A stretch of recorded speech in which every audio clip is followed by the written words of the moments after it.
Los grandes desconocidos de la NBA cierran su tercera temporada con un broche de oro. Tras Paul Mokeski, que sería el pívot de este quinteto de desconocidos, Tom McMillan, que haría las funciones de ala pívot, Will Jones, todo un all-around player, el más talentoso de los hermanos Jones, que jugaría de 3 en este equipo, y Ralph Simpson, una leyenda de la ABA, que ocuparía el puesto de escolta. Hoy tenemos a otro escolta en un equipo que no tendría ningún base puro y entre los 3 jugadores más exteriores se la tendrían que apañar para subir el balón. Hablamos de Andrew Toney, más conocido como The Boston Strangler, el estrangulador de Boston. Andrew Toney nació el 23 de noviembre de 1957 en Birmingham, Alabama, una localidad de menos de 200.000 habitantes, pero con un área metropolitana que supera el 1.000.000 de personas. Solo así se puede explicar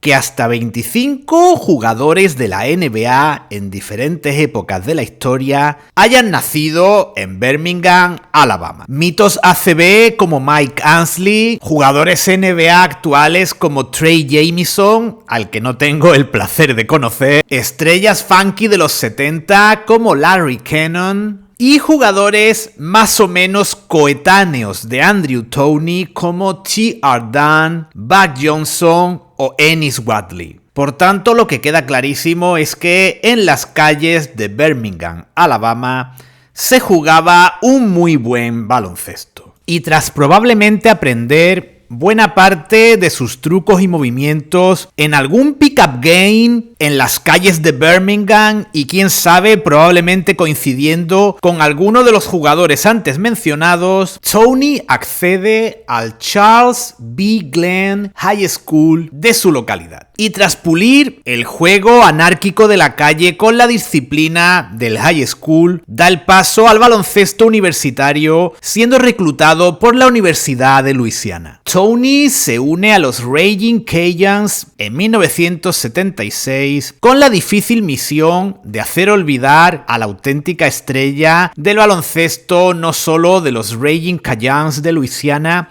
sino de todo el estado, Dwight Bo Lamar, un base escolta de 1,85 m que batió todos los récords anotadores habidos y por haber, tanto en su universidad como en la NCAA, con más de 30 puntos por partido y más de 3.400 puntos anotados en sus 4 años como jugador universitario. Y que era un jugador adelantado a su tiempo, puesto que una de sus principales características era un rango de tiro extremadamente largo. La llegada de Toney permite que el equipo entrenado por Jim Hatfield pase de un récord muy negativo a un récord de 21-8. Un récord inútil puesto que estaban exentos de poder jugar las eliminatorias NCAA, pero que sí les sirve para conseguir el primer puesto en la no muy poderosa Southland Conference. Resulta muy curioso que Toney eligiese esta universidad en lugar de la de Alabama,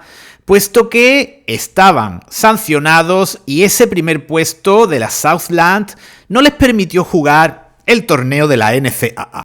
Sin embargo, a nivel individual, la temporada es todo un éxito para Toney, que termina con 21 puntos por partido en un equipo que probablemente, debido a esa sanción, no contaba con ningún jugador destacado que posteriormente llegase a la NBA, aparte del propio Toney.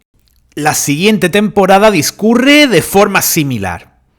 El equipo tiene un peor récord, lo cual provoca que Jim Hatfield no renovase para el tercer año de Toney en los Cajuns, y Toney vuelve a destacar sobremanera con 24,5 puntos por partido y un 56% de acierto en el tiro, lo cual para un jugador de 1,90 es más que destacable.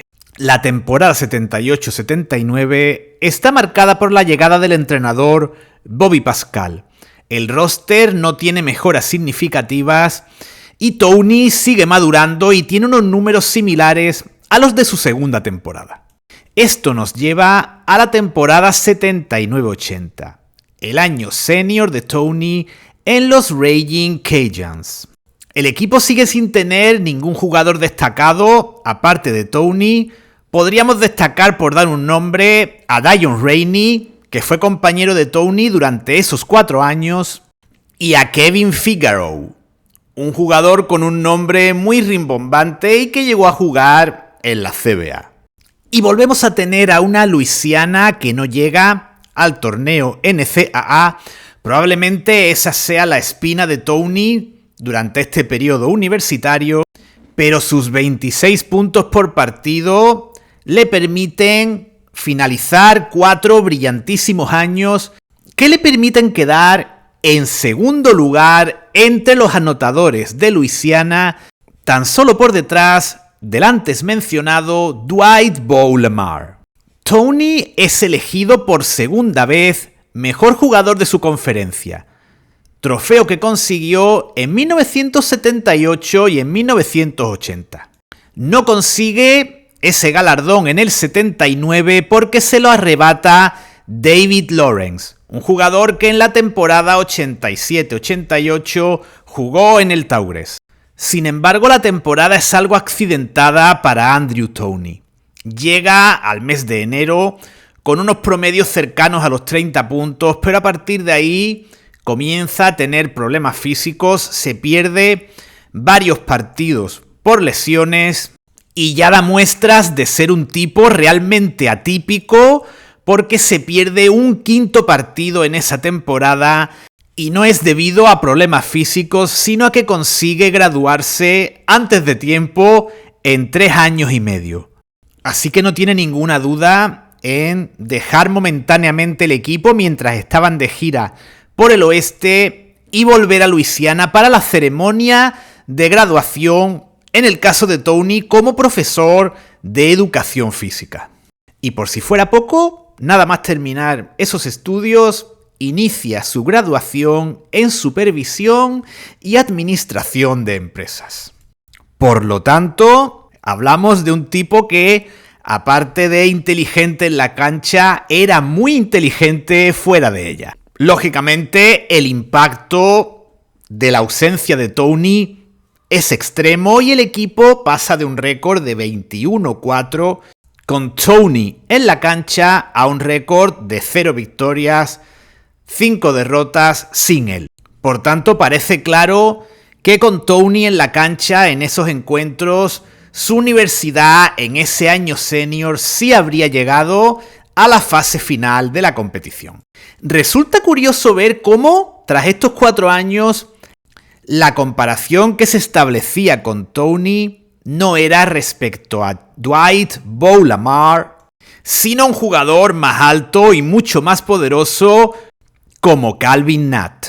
Tony era un jugador mucho más rápido, de hecho, su primer paso era comparado con un Ferrari, pero era un experto en llegar cerca del aro y forzar jugadas de 2+1, algo que ya vimos en su momento se le daba más que bien a Calvin Natt. Y ya a estas alturas, Tony también muestra otra de sus características. Hablamos de un tipo realmente discreto, humilde y que no le gustaba todo el tema de la fama, las multitudes, y estaba más cómodo como una especie de recluso alejado de todo lo que era la vida pública. Esto último es algo con lo que, sin ser famoso, me siento muy identificado. Tony tiene la mala fortuna de no poder jugar los Juegos Olímpicos de 1980 como todos los jugadores de su generación. Pero una temporada antes ya había demostrado que podría ser un buen líder para el equipo de Estados Unidos, siendo el máximo anotador de su selección en la Universiada y en la Espartaquiada. Una competición deportiva de la que ya hemos hablado en algún otro vídeo, creada por el Comité Olímpico Ruso de cara a fomentar el deporte en su país un año antes de las Olimpiadas del 80.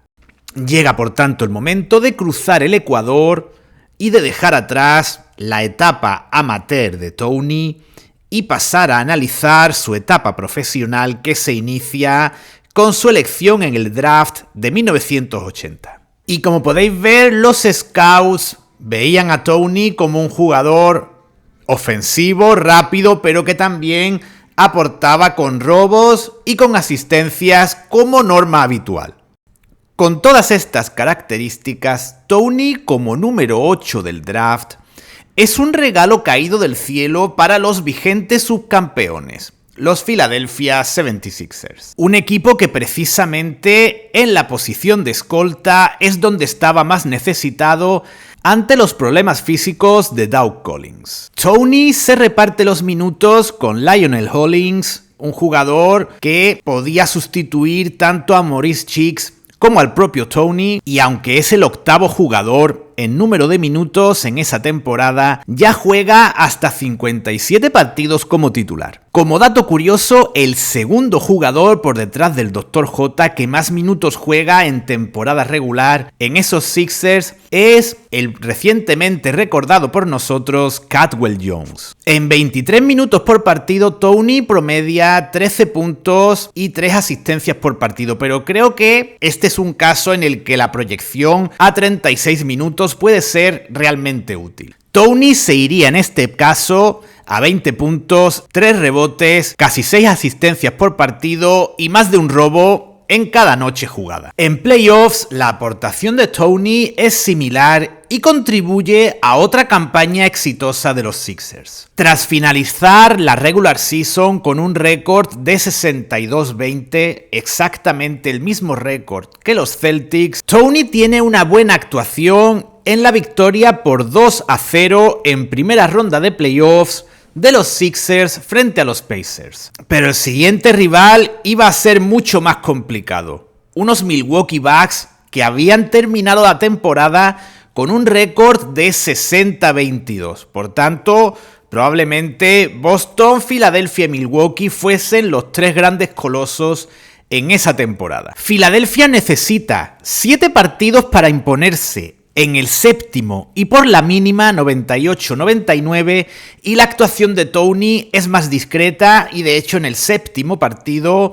se queda en 0 puntos. El siguiente rival son los Celtics de un Larry Bird que tras la victoria en su año rookie de Magic Johnson necesitaba ganar un anillo para demostrar que él era realmente la gran esperanza blanca, y no solo eso, sino también el mejor jugador de la NBA.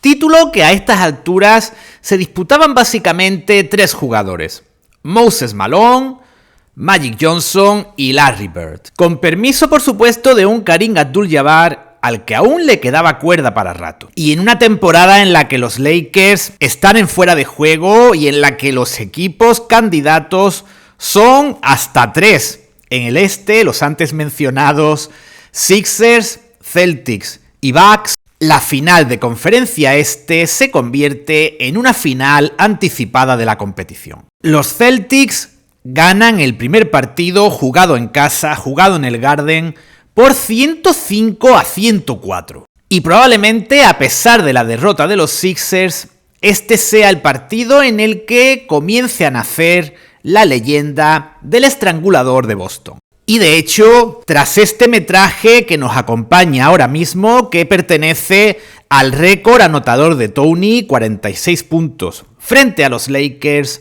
el resto de nuestra narración será acompañada de esos partidos, esos duelos de Toney con los Celtics que le hicieron merecedor de uno de los apodos más explícitos de su época. Un apodo que, por cierto, según Walt Be Free, uno de los referentes de este canal, primeramente le perteneció a él. Y si recordáis, cuando hablamos de la trayectoria de Walt Be Free, vimos que los Celtics eran su rival favorito. Y lo cierto es que podemos encontrar ciertas similitudes entre el juego de ambos jugadores. Esa búsqueda de un tiro con una gran suspensión, de media distancia, acercándose al defensor sin intentar alejarse de él y con un porcentaje de acierto bastante bueno. La serie, al igual que frente a los Bucks, se va a 7 partidos. El segundo encuentro, aunque los Celtics ganan, también cuenta con una grandísima actuación de Toney, pero finalmente en ese séptimo encuentro Boston se lleva la victoria y de nuevo por un solo punto. En su segunda temporada, Toney pasa a ser sexto hombre, juega solo un partido como titular. Los Sixers juegan con una dupla formada por Maurice Cheeks y un Lionel Hollins que estaba más sano que en la temporada anterior. Y a pesar de no jugar más minutos y no llegar a los 25 por partido, se siente más cómodo que en su temporada rookie y llega a los 16 puntos por noche. Así que podríamos hablar de un microondas 1.0 porque su rol en el equipo parece muy similar al que tenía posteriormente Vinnie Johnson en los Pistons. Llegamos por tanto a playoffs, Filadelfia vuelve a tener un buen récord, cercano a las 60 victorias, y tras pasar las diferentes rondas, llegamos en este caso a la final de conferencia de nuevo, frente a los Celtics, y aquí definitivamente nace la figura de el Boston Strangler. Toney va entrando en calor poco a poco en esos playoffs, unos playoffs en los que se hace con la titularidad y en primera ronda tiene un buen rendimiento frente a los Hawks en la victoria por 2-0. En primera ronda, su rendimiento sube enteros frente a los Milwaukee Bucks, a los que derrotan en esta ocasión en 6 partidos, y por tanto se repetía el mismo escenario de la temporada anterior. Los Sixers se enfrentaban a los Celtics para ver quién era el mejor equipo del este. Y tras una buena temporada regular y unos playoffs en línea ascendente, Toney entra en esta serie en lo que su compañero Darryl Dawkins llamaba el modo inconsciente. Una especie de estado mental en el cual Toney era total y absolutamente imparable e indefendible. Los Celtics ganan el primer partido con 24 puntos, 15 rebotes y 10 asistencias de Larry Bird, más dobles figuras también de un Robert Parrish que también anota 24 puntos. A partir de aquí, Toney se pone las pilas y los 3 siguientes partidos caen del lado de los Sixers, y en el segundo Toney se va a 30 puntos y en el cuarto a 39, y por tanto se convierte en una auténtica pesadilla para el equipo de Massachusetts. Y tras este 3-1, Boston por supuesto reacciona, el orgullo Celtic estaba ahí e igualan la serie a 3, sobre todo gracias al juego interior del equipo y a las dificultades de los Celtics para parar a Robert Parrish y al sexto hombre de los Celtics, a Kevin McHale. Llegamos por tanto a la noche de autos, la noche del crimen, la noche que estamos viendo en las imágenes de los últimos minutos. 23 de mayo de 1982, Boston Garden. Toney juega 43 minutos de ese partido y ningún jugador de los Celtics lo puede parar. Sus 34 puntos con un 60% de acierto en tiro de 2, 75 en tiros libres, sus 6 asistencias, 3 rebotes, 2 robos de balón y solo 2 pérdidas de balón se convierten en algo insuperable para esos Celtics. Y todos los miembros del equipo se contagian de Toney y hacen un gran partido. El Dr. J anota 29 puntos, Bobby Jones se va a 17 con un 9 de 10 en tiros libres, Maurice Cheeks reparte 11 asistencias y Caldwell Jones coge 10 rebotes. Con todo esto, el resultado final es una aplastante victoria de los Sixers por 120-106. Por lo tanto, Filadelfia llega una vez más, tras hacerlo en la temporada 79-80, a la final de la NBA y de nuevo su rival iban a ser Los Ángeles Lakers. La increíble actuación de Toney en esta serie hace que de cara a la final frente a los Lakers adquiera los galones prácticamente de colíder del equipo junto con el Dr. J. Y lo que queda rápidamente claro es que a Toney no le pesa absolutamente nada esa responsabilidad y promedia a lo largo de los 6 encuentros que dura la eliminatoria 26 puntos y prácticamente 3 rebotes y 8 asistencias por partido. El rendimiento de Toney es irreprochable, lo mismo ocurre con el rendimiento del Dr. J, con números en anotación muy parecidos a los de Toney y por supuesto con un mayor aporte en el aspecto reboteador. Y dentro de esta serie tan igualada, probablemente dos factores desequilibran la balanza del lado angelino. Jabbar como pivot es contrarrestado por dos pivots no tan buenos, pero eran 2 contra 1, como Caldwell Jones y el entrañable Gorilla Dawkins, pero en el puesto de 4, McAdoo se muestra superior a Bobby Jones. Y en segundo lugar, ambos equipos juegan con rosters más bien largos en estas finales. Hay muchas finales en las que los equipos juegan con solo 5 o 6 jugadores, pero no es el caso. Y aquí es donde pudo radicar el problema para los Sixers, porque 5 Sixers superaron los 10 puntos por partido, mientras que hasta 6 Lakers lo hicieron, con un Michael Cooper con unos grandísimos números para un sexto hombre. Unos números que por parte de los Sixers podrían haberse esperado de un Lionel Hollins que llega muy mermado a estas finales y juega tan solo 3 partidos, y en esos 3 partidos menos de 40 minutos en total. Nuestro protagonista Toney despide la temporada en ese sexto partido en el que los Lakers caen por 114-104, anotando 29 puntos que, sumados a los 30 del Dr. J, sumaban 59 y por tanto más del 50% de los puntos del equipo. Por tanto, teniendo en cuenta esto y los 31 en la victoria en el partido anterior, que es el que hemos estado viendo en los últimos minutos, una victoria 135-102, Toney se podía ir de vacaciones con la conciencia muy tranquila y pensando en que, dando un paso más, el anillo estaba a su alcance. Llegamos por tanto a la temporada 82-83.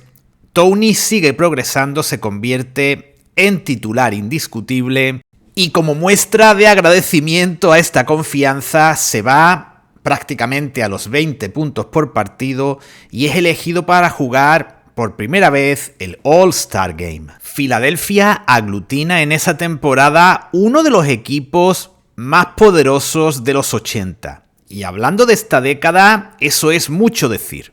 Habría que buscar a los Celtics de la 85-86 y elegir entre todos los Lakers el más poderoso dentro de esa década para encontrar un equipo que pudiese plantar cara a estos Sixers. Con la llegada de Moses Malone, Filadelfia tiene un trío de jugadores capaces de superar con creces los 60 puntos por partido, a los que hay que unir los 25 rebotes que capturaban entre Malone, Jones y el Dr. J.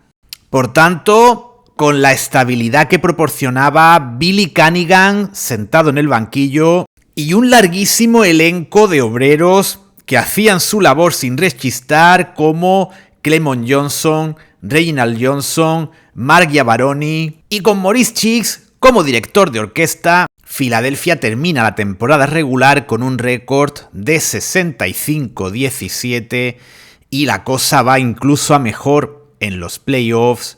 Y el récord, una vez que quedan exentos de primera ronda, es 12 victorias y tan solo una derrota. El primer rival en playoffs son los Knicks y Toney llega con problemas físicos a esa serie. Se pierde uno de los partidos y en el resto sale desde el banquillo, no juega mucho y no aporta demasiado. Pero sin embargo, con Moses Malone y el Dr. J, les basta y les sobra para merendarse a los Knicks. Moses Malone promedia 31 puntos y 15 rebotes en la serie, mientras que en los Knicks el único jugador destacado es Bernard King, pero con sus 20 puntos por partido no es suficiente para plantar cara a estos Sixers. Gracias a este descanso, Toney llega fresco a la eliminatoria frente a los Bucks. Aquí su actuación es más necesaria. Milwaukee tiene a un jugador defensivo tan importante como Moncrief y Toney no tiene problema en superarlo. Toney es el máximo anotador de la serie por un punto, 111-110, respecto a Moses Malone. Ambos promedian 22 puntos por partido y en el quinto encuentro que pone fin a la serie y cuyas imágenes estamos viendo, siempre estamos buscando imágenes apropiadas para hablar de este grandísimo jugador, Tony pone la rúbrica con 30 puntos. Con todo esto y como ya vimos en el vídeo dedicado a Sidney Moncrief, no es de extrañar que este mítico jugador dijese que el jugador más difícil de defender que se había encontrado a lo largo de su carrera, por encima del mismísimo Michael Jordan, no era otro que Andrew Toney. Por tanto, si hacemos recapitulación, primera temporada de Toney, llega a la competición, uno de los rookies más destacados de la liga y el equipo llega a finales de conferencia. Segunda temporada, Toney comienza como un muy importante sexto hombre, se convierte en titular en los playoffs, entra en modo on fire, acaba con los Celtics y Filadelfia llega a la final de la NBA. Y tercera temporada, Toney es elegido All-Star, se convierte en titular indiscutible.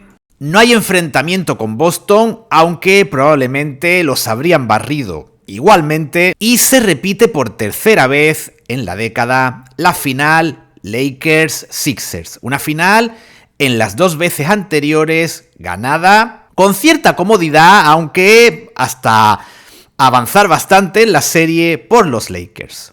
Pero en esta ocasión nada ni nadie iba a parar a los Sixers y el 4-0 inapelable de esta serie ya nos muestra claramente el potencial de este roster. La serie tenía dos duelos estelares por encima de todos los demás. El duelo de centers entre Moses Malone y Kareem Abdul-Jabbar y el duelo entre las dos superestrellas de cada franquicia. Magic Johnson frente al que fue su mentor en sus inicios en la NBA, incluso más bien antes de llegar a la NBA, el Dr. J. Los números de estos dos últimos son muy similares, ambos están en 19 puntos por partido y tienen cifras similares a la hora de hablar de rebotes, evidentemente en asistencias gana Magic, pero el duelo de pivots se lo lleva Moses Malone. El rendimiento de Jabbar es más que aceptable a sus 35 años, se va por encima de los 23 puntos y los 7 rebotes por partido, pero los 26 puntos y 18 rebotes de Moses Malone son algo de otra galaxia. Y en medio de todos estos duelos, Toney sabe cuál es su papel, es el tercer máximo anotador de la serie, por detrás de Malone y de Jabbar, y con 22 puntos por partido es determinante para esta victoria realmente aplastante de los Sixers. Si analizamos el cuarto y último partido de la serie, los números de Toney son buenos, 23 puntos, su porcentaje de acierto en el tiro es pobre, un 30 y tantos %, pero se va 12 veces, 12, a la línea de tiros libres y anota, mostrando por qué le llamaban el asesino silencioso, 11 de ellos. Y por tanto la evolución paso a paso que hemos ido viendo temporada a temporada culmina con este anillo de campeones en la tercera temporada de Toney como profesional. Llegamos así a la temporada 83-84, los Sixers, según las revistas de la época, según los expertos, parten como claros favoritos y solo las lesiones podían privar a este equipo de conseguir este logro, de conseguir por primera vez en muchos años ganar por segunda vez consecutiva el anillo de campeones de la NBA. Y aunque ninguna de las estrellas del equipo sufre lesiones graves que le hagan perderse muchos partidos, Malone se pierde más de 10 encuentros y está tocado buena parte de la campaña. Hablamos de un jugador muy duro que era muy difícil que se quedase sin salir a la cancha, pero su rendimiento no es el de la temporada anterior. Toney, por su parte, está en su mejor momento. Tiene los mejores números de su carrera, llega por primera y única vez a los 20 puntos por partido en temporada regular y disputa su segundo y desafortunadamente último All-Star Game en el que anota 13 puntos. Los Sixers ganan 52 encuentros, lo cual no estaría mal si no viniesen de haber ganado anteriormente 65 y caen de manera, eso sí, totalmente sorprendente ante los New Jersey Nets en primera ronda. Y más que hablar de demérito de los Sixers, hay que hablar y dar mérito, dar valor a la victoria de unos Nets con un quinteto muy destacable. Michael Ray Richardson, Otis Birdsong, Albert King, Buck Williams y el Gorilla Dawkins, que así de alguna manera se tomaba la revancha con su ex equipo. Tony promedia 20 puntos en la serie. Malone, a pesar de no estar en su mejor momento, se va a 21-13 y quizás el Dr. J, ya notando los 33 años de edad y con esos 18 puntos, es el jugador que quizás está ligeramente por debajo de lo esperado. En la temporada 84-85, y aunque probablemente pocos lo supieran, probablemente ya comenzaron los problemas para Tony. Se pierde 12 partidos, más de los que se solía perder habitualmente, y su rendimiento baja ligeramente. Tony sigue dando la cara y de hecho llega a jugar los playoffs y a tener unos buenos números en la derrota de los Sixers frente a los Celtics por 4-1. Por tanto, a los 27 años no es nada extraño que un jugador atraviese un ligero bache en su trayectoria o que comience un lento declive, pero en el caso de Tony no era así. Tony sufría graves problemas en ambos pies y ambos tobillos, problemas que probablemente fueron diagnosticados tarde por el doctor de los Sixers, y Tony tan solo puede jugar 6 partidos esa temporada y por supuesto también se pierde la totalidad de los playoffs. Por tanto, teniendo en cuenta este caso, el de Jeff Ruland, el de Cliff Robinson y el de algún que otro jugador más vinculado en algún momento con los Sixers, da la sensación de que los servicios médicos de los Philadelphia 76ers dejaban muchísimo que desear. Y incluso en algún momento hubo una gran polémica porque alguno de los directivos de los Sixers ponía en duda la lesión de Tony. Y dentro de mi investigación he dado con esta noticia en la que queda claro esa mala praxis de los médicos de los Sixers y cómo Tony tiene que recurrir a un médico de la Universidad de Pensilvania para que detecte su lesión. Y en un principio parece que la recuperación no iba a ser demasiado difícil, pero la única realidad es que Tony vuelve a las canchas en la temporada 86-87 y ya no es el mismo jugador. Se convierte en un suplente, entre otras cosas porque el Dr. J se había desplazado a la posición de 2 y los problemas en los pies de Tony le privan de una de sus armas más mortíferas, su velocidad, y en playoffs su papel es irrelevante y en la siguiente temporada finalmente se retira de la NBA. Estamos en la temporada 87-88, los Sixers con Barkley como estrella y con Matt Walkas en el banquillo son un equipo perdedor. De hecho, Walkas ni siquiera termina la campaña y es sustituido por Jim Lynam. Y con todo esto, Tony, que ya había conocido lo que era la gloria de ser campeón, y tras disputar 29 partidos en esa campaña, decide retirarse en febrero de 1988. Su último partido es una derrota de los Sixers ante los Mavericks, en la cual Tony anota 3 puntos, poniendo así fin a una carrera corta, pero tremendamente intensa. Tan intensa como era su juego. Tony se retira tras disputar algo más de 500 partidos si sumamos temporada regular y playoffs, y promediando, si hacemos lo mismo uniendo temporada regular y playoffs, más de 16 puntos y 4 asistencias por partido. A nivel salarial, Tony no obtuvo unos salarios espectaculares, se fue antes de que llegaran los salarios grandiosos y como veterano habría tenido un buen salario en esos últimos años de su carrera, pero hablamos de una persona muy normal, muy alejada del perfil habitual de jugador de NBA, y seguro que ese dinero le fue de utilidad durante años. Y como prueba de que estamos ante un jugador absolutamente diferente a la práctica totalidad de los jugadores de los que hemos hablado, quizás con la excepción a nivel personalidad de Joe Barry Carroll, Tony desaparece total y absolutamente de la vida pública y nadie sabe de él a nivel, digámoslo, profesional del entorno de la NBA durante años.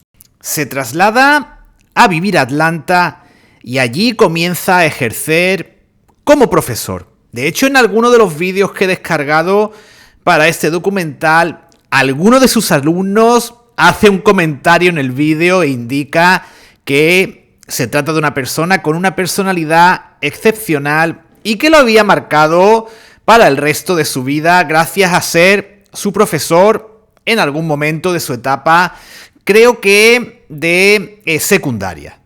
Y con este dato de los pocos que hay de su vida post-NBA, terminamos este documental sobre un hombre del que todos siguen hablando y al que todos siguen recordando.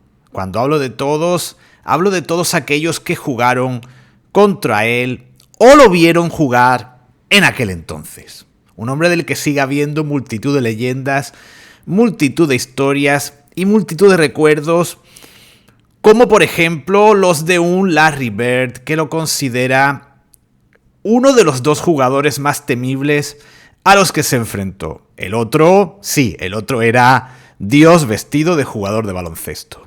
Por tanto, espero que, al igual que me ha pasado a mí, hayáis descubierto, hayáis conocido mejor la figura de este, como yo he denominado al principio por el título del vídeo, gran desconocido, debido a que la NBA llegó a nuestros lares justo cuando Tony, desgraciadamente, se tenía que ir por la puerta de atrás. Y os espero, como siempre, en próximos documentales aquí en tu canal de baloncesto retro favorito, Retrobasket Spain.